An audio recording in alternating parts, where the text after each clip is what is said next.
Assalamualaikum warahmatullahi wabarakatuh. Selamat pagi anak-anakku. Ayo kita lanjut ya dengan materi fabel pada minggu yang lalu. Baiklah, sebelum memulai kita berdoa dulu. Mari berdoa menurut agama dan keyakinan kita masing-masing. Mulai.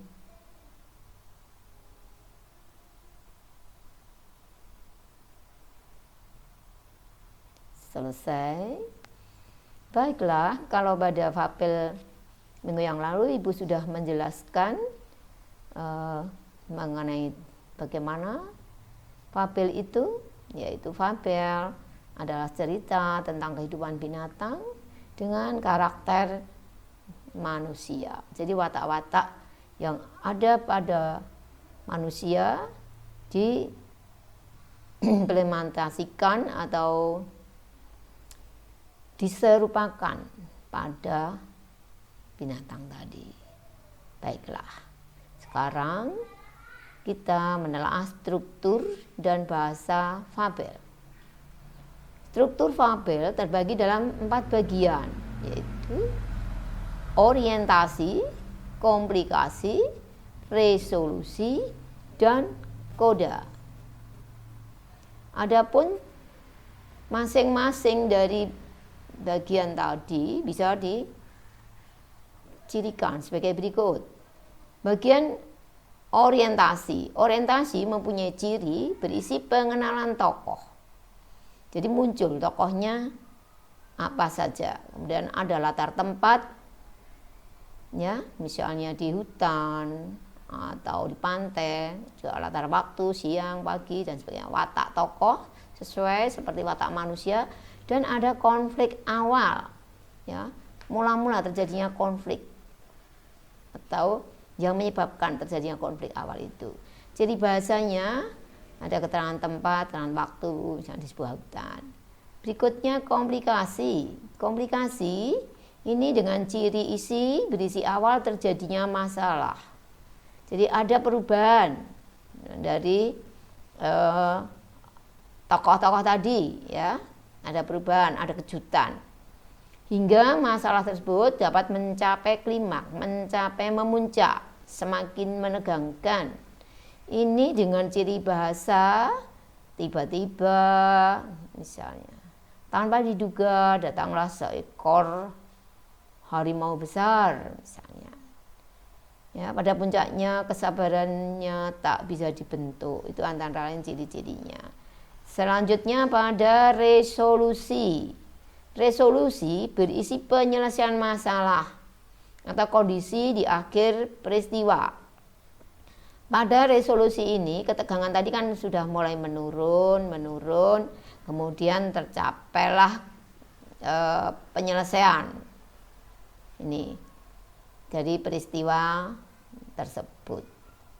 Ini akibat dari semua perilaku tokoh, ya. Jadinya di situ ada juga jadinya itu gambaran yang diterima tokoh, ganjaran, bukan ganjaran, ya. Ini kemudian juga ada perubahan watak tokoh, ya, semula yang tokoh jahat bisa menjadi baik.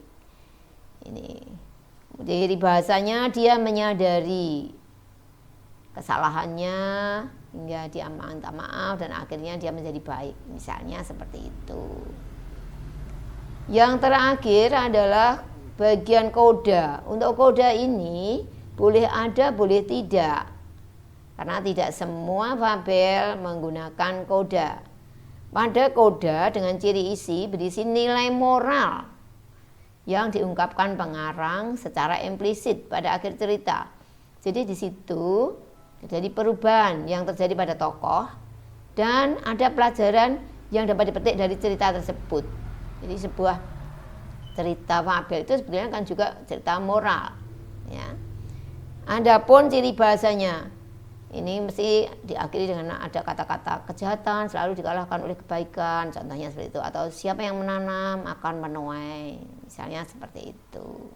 Nah, kemudian supaya kalian lebih jelas mengenai materi yang Ibu jelaskan ini, silahkan baca paket di halaman 212 sampai 218. Di sana banyak sekali contoh-contoh variasi pengungkapan struktur fabel. Dibaca ya anak-anak, saya percaya anak-anak bertanggung jawab dengan tugas-tugas yang Ibu berikan. Selanjutnya, mari kita mencermati penggunaan kata ataupun kalimat pada fabel. Fabel memiliki karakteristik bahasa yang unik, yaitu penggunaan bahasa sehari-hari yang bersifat imajinatif atau khayalan. Ya, tujuannya namanya saja imajinatif. Tujuannya untuk menghidupkan cerita, apalagi ini meniru karakter manusia. Pilihan kata pada atau disebut juga diksi pada fabel ini bisa ditunjukkan dengan kata-kata ini ya. Misalnya untuk yang menunjukkan latar dengan pilihan kata yang diimajinasikan. Latar suasana, misalnya contoh hangat sinar matahari. Ya. Di seputar pantai Drini misalnya. Nah, ini kata hangat sinar matahari ini menunjukkan suasana pagi. Contoh lain pada untuk latar tempat ya. Telaga 3 warna bak pelangi. Nah, untuk mengatakan telaga ya, tempatnya di telaga ini dengan telaga 3 warna bak pelangi. Jadi ada nilai rasa lebih. Untuk latar waktu contohnya kala itu pada zaman dahulu ya ini. Kemudian juga pada kata ini penggunaan sinonim dan antonim. Ini juga sering meskipun pada sinonim ini memiliki arti yang sama, tetapi dengan menggunakan diksi atau pilihan kata yang tepat untuk mendeskripsikan sifat tokoh dapat mempengaruhi nilai rasa. Ya, ada rasa tambah pada pembaca. Jadi ada kata efek emosi lemah dan efek emosi kuat. Misalnya senang, kalau hanya kata senang aja. Tapi kalau untuk emosi kuat, riang, gembira. Jadi diungkapkan dengan ya misalnya. Kan senang, ungkapan senang. Kemudian untuk yang tidak teratur pada efek emosi lemah. Kata tidak teratur pada efek emosi kuat bisa menjadi berantakan. Artinya tersebar di mana-mana. Misalnya kertas berserakan di mana-mana. Barang-barang berantakan. Tak tentu misalnya. Ya, itu efek emosi kuat. Kemudian ada kata lagi sedih. Sedih ya, maaf itu bukan adil. Sedih pada efek emosi lemah.